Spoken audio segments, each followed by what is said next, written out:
비피더스, 가나 초코우유, 바나나우유, 검은콩으로 유명한 푸르밀. 최근 푸르밀이 전 직원의 정리해고를 포함하는 사업 종료를 선언하여 화제가 되고 있습니다. 그동안 무슨 일이 있었던 것인지 숫자로 알아보도록 하겠습니다. 511억 원. 푸르밀이 2018년부터 2021년까지 기록한 누적 손실액입니다. 2009년부터 2017년까지 쭉 흑자 행진을 이어오던 푸르밀은 2018년 4억 원의 적자를 이어온 뒤로 2019년 71억 원, 2020년 302억 원, 2021년 133억 원, 누적 511억 원의 단기 순손실을 기록했습니다. 코로나가 문제였던 걸까요? 코로나 핑계를 대기에는 그동안의 매출 하락을 설명할 수 없습니다. 2012년 창사 이래 최대 매출을 기록한 푸르밀은 이후 2016년 잠깐의 매출 회복을 제외하고는 줄곧 매출 하향세에 접어들었습니다. 요즘 우유를 먹지 않는 식습관의 변화로 인한 현상으로 해석해야 할까요? 경쟁사의 매출 추이를 보면 그렇지 않습니다. 메일업의 경우 2018년부터 꾸준히 매출이 상승해왔고 풀무원의 경우도 2020년 잠깐의 부침은 있었지만 2021년 매출 회복에 성공했죠. 그렇다면 신제품 개발에 소홀하여 마켓 트렌드를 따라가지 못했던 것일까요?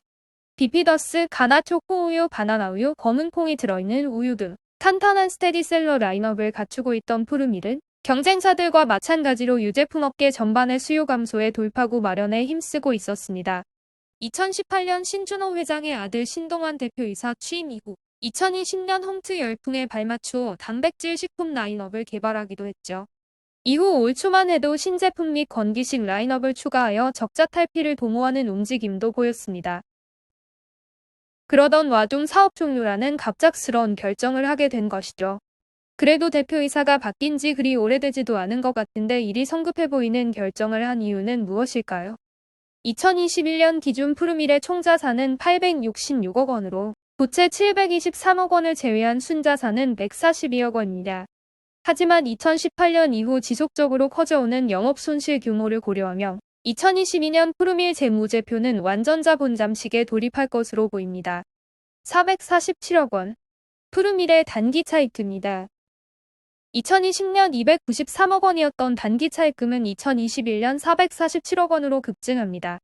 산업은행에서 부동산담보대출 80억 원, 기업은행에서 예금담보대출 100억 원을 추가 대출받으면서 크게 증가한 것이죠. 최대 주주는 2021년 푸르밀의 차입금을 담보하기 위해 110억 원을 보증한 상태로 은행권에서는 회사 자체 자산이 아닌 대주주 개인 자산까지 담보를 요구하는 것으로 보입니다. 회사 자산을 담보로 하는 추가 차입은 더 이상 어려울 것이고 최대 주주는 추가 사재 출연을 고민해야 하는 상황인 것으로 보입니다. 이번 사업 종료로 해고되는 임직원은 총 358명. 이들에 대한 연간 급여는 약 180억 원입니다. 직원 살기를 마련해달라는 노동자와 직원들보다 10배 더 걱정이 많다는 신준호 회장. 모두가 윈윈할 수 있는 대안이 나오기를 기대해봅니다.